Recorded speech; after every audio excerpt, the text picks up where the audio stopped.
Recently I got engaged to my amazing fiancée Amy. I was the happiest I have ever been when Amy said yes, and was nothing but excited for our wedding. We started planning the venues, the dates, and the invites. When talking about who to invite, we both agreed to invite out coworkers as we have worked in our respective jobs for years and like them all. As I checked that off the list, Amy spoke up and said everyone from my job can come except my work friend Tally. Tally is also one of my close friends, so this surprised me that Amy didn't want to invite her. She has met Tally multiple times and there didn't seem to be any issues. When I asked why, she said she just doesn't like her and finds our friendship uncomfortable, saying she thinks that Tally is the type of person to try to sway taken men and be the center of attention. After talking some more to see where she got this idea, it turned out this was based on nothing but Tally's looks, as even Amy admitted that Tally is always very kind to her. But still, Amy is adamant about Tally not going and said that she makes her insecure. Amy is a beautiful woman, so I don't know why she feels this way. I told Amy that if it makes her feel comfortable not having Tally at the wedding, then that is fine. But before invitations go out, I wanted to speak to her privately to let her know to save embarrassment. Amy agreed, and that was really that. We didn't speak on the matter after. A week or so later I went into work and Tally started to ignore me, only really talking if it was work related. I was confused as it isn't just her, our coworkers have started to ignore her and acting strange to me. So I contacted her BF, only for him to be sarcastic on the phone. I asked what the problem was when he asked if I actually didn't know what happened. He then filled me in. Turned out a few days earlier Amy came to my work on my day off with invitations. I had no idea she even made them yet. And handed everyone an invite in front of Tally, then saying to Tally, "You aren't invited, women like you aren't welcome," which has sparked everyone suggesting she is my other woman. Since then she has been harassed by some guys at work and shunned by the women. She is now looking for another job. This pissed me off and I apologized profusely as I didn't know. When I got home that night, I confronted Amy about this. She denied it at first, but then told me she did it, but it is now not an issue because she's quitting her job. I flipped on her, saying how she clearly didn't trust me to say and that she crossed a line doing all this behind my back. She didn't see the problem and got upset, asking me why I'm so mad, me responding, "If we are really going to get married, get your insecurities in check and grow up." I stayed at a friend's since but have had texts from Amy, her friends, and her mother saying for this and that Amy doesn't deserve this treatment. I have made many attempts to speak to Tally privately to find out what was happening prior to contacting her BF. She brushed me off by saying she either had work to do or that there was nothing to talk about. No one would really speak to me, so I contacted her BF as a last resort. Her BF says he is going to pass on to Tally what I said to him on the phone. The wedding is currently on hold, that is also why I'm staying at my friend's. Need some distance to figure stuff out. Nothing has or ever will happen with Tally, no feelings, nothing adult, absolutely nothing. Tally is happy and in love, her boyfriend is someone I also consider a close friend. I was happy with Amy prior to this. And Tally is more like a sister to me. Unfortunately, due to what Amy has done, all I can really do is damage control. Of course I am planning to explain to everyone what has happened. I do not want Tally to be going through this. She is a genuinely kind person who does not deserve any of this. X and I had way too young. We're friendly co-parents. One big rule we share is if our daughter breaks something, she pays for it. Now, sis and I are the only grandkids. Aunt never married. Instead, she worked with GMA and GPA at their Seams Tri-store, and took it over when they retired. Sis's girlfriend proposed last year. GPA offered to make FSIL a custom suit, which she was over the moon about. GMA had me ask Sis what her dream dress was and record the convo. Sis, thinking it was just between us, told me in great detail what her dream dress was, though said it was way too expensive. So she would get something much cheaper. Well, a few months later GMA surprised Sis with her dream wedding dress. It FOT perfectly and everyone cried. Sadly, GMA recently passed away, which hit us all hard. Sis was devastated, but decided that the dress meant GMA would still be there with us at the wedding. The issue comes in with C. She's very large, much larger than Sis. 3 days ago, we decided to go visit Sis and see how she was doing. It was great, But then C asked if she could try on the dress. Sis politely said no. C made a face, but dropped it.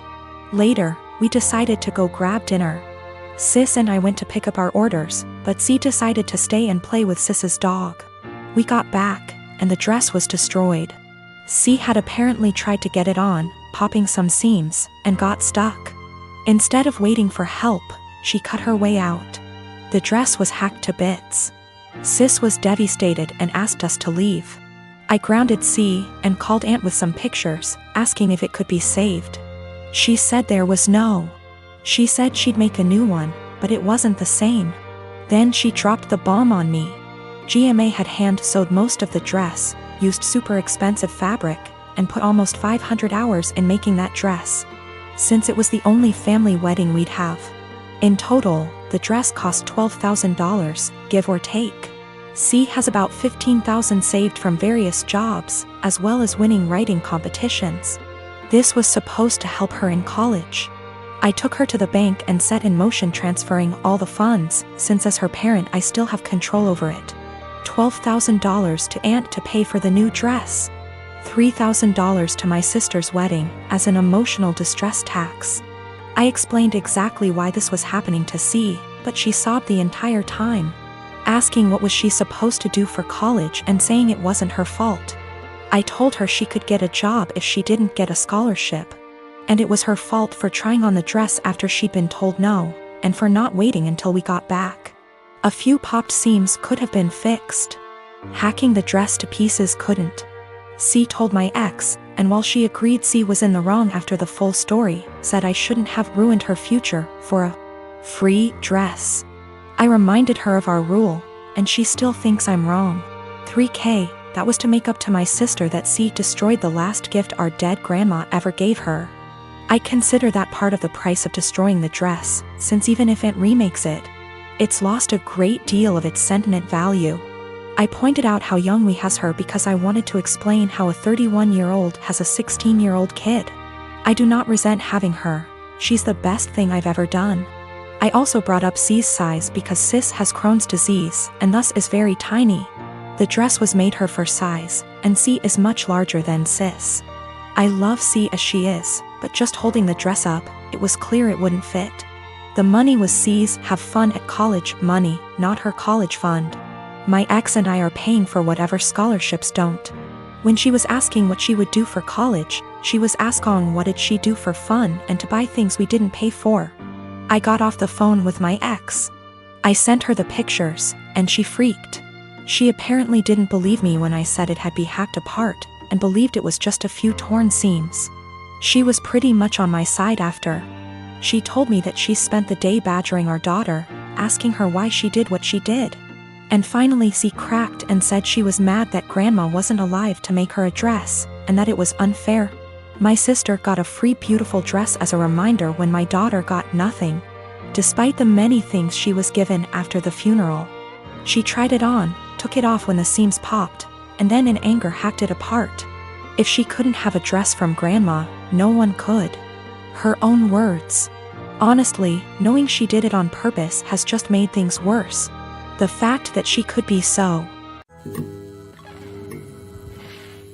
Almost all the marriages in my family have been arranged marriages.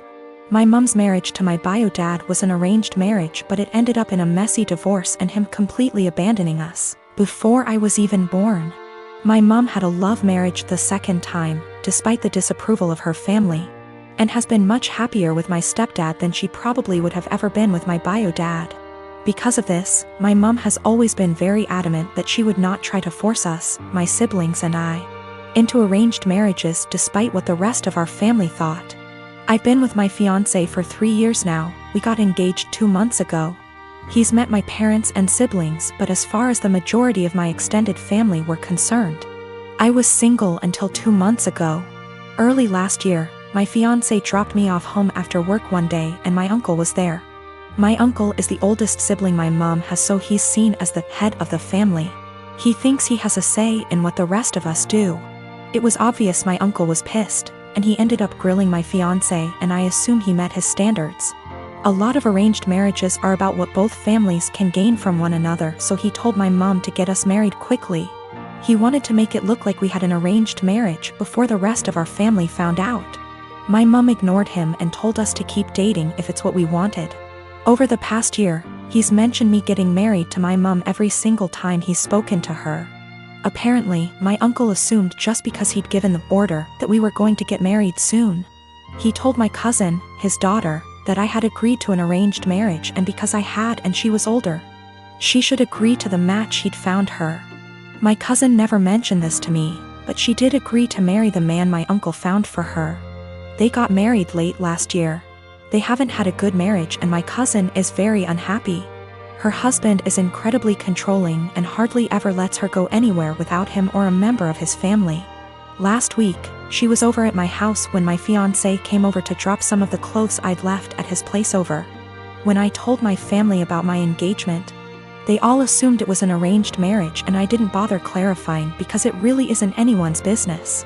You don't tend to do sleepovers if you're having an arranged marriage, so my cousin knew immediately it wasn't what she assumed. She started asking me questions about my relationship and I answered honestly. She got really angry at me and kept demanding to know why I didn't tell her about him. The thing is, I'm very close to this cousin, but I also know how our family is about dating and I didn't want my male cousins trying to strong-arm my fiancé. They've jokingly threatened this before. She pretty much blamed me for her arranged marriage and said she only agreed because she thought I was going to have one too, and if I had told her I had a boyfriend, she would have had the courage to stand up to her family. She hasn't spoken to me since. I do feel bad for her. I know how unhappy she is, but if she had mentioned what my uncle told her earlier, I would have clarified. I don't want this to be the end of our relationship, but I don't know what I can do to fix this. I'm the dad of a 25-year-old young girl who I love very much. I've been able to have a good relationship with my daughter and I enjoy my time with her. But there's one thing about her that would give many people pause. She is a diagnosed sociopath. She exhibited odd, disturbing behavior at a young age, and after a serious incident of abuse towards her younger sister, I realized she needed professional help. Throughout her elementary years she struggled heavily, getting in lots of trouble in school for lying, cruelty, and all other types of misbehaviors. With an enormous amount of therapy and support, her bad behavior was minimized as she grew older. She received an ASPD diagnosis at 18, and I had suspected it for long prior. After her aggressive behavior was tamed, her following years were much more fruitful. She's law-abiding, has a decent job and a good education, and has many good friendships and admirers. Especially male admirers. She is very, very charming and adept at attracting guys and maintaining their interest. She uses that old dating guide, The Rules, like a Bible. She currently has a boyfriend of about a year and a half who's crazy about her, and who I have a very strong relationship with. We live in the same area and spend time together regularly. He is a great guy, very kind, funny and intelligent. But I doubt she loves him. We've had some very honest, in-depth discussions about her mental health since her diagnosis. And she's been open with me that she doesn't feel love or empathy towards anyone, even family. When she acted very sad and broken up over the death of one of her closest friends at the funeral, she confessed to me privately that it was all a put-on, and that she felt pretty neutral about the whole thing. She has also stated she has never once felt guilty about anything she's ever done, and doesn't know what guilt feels like.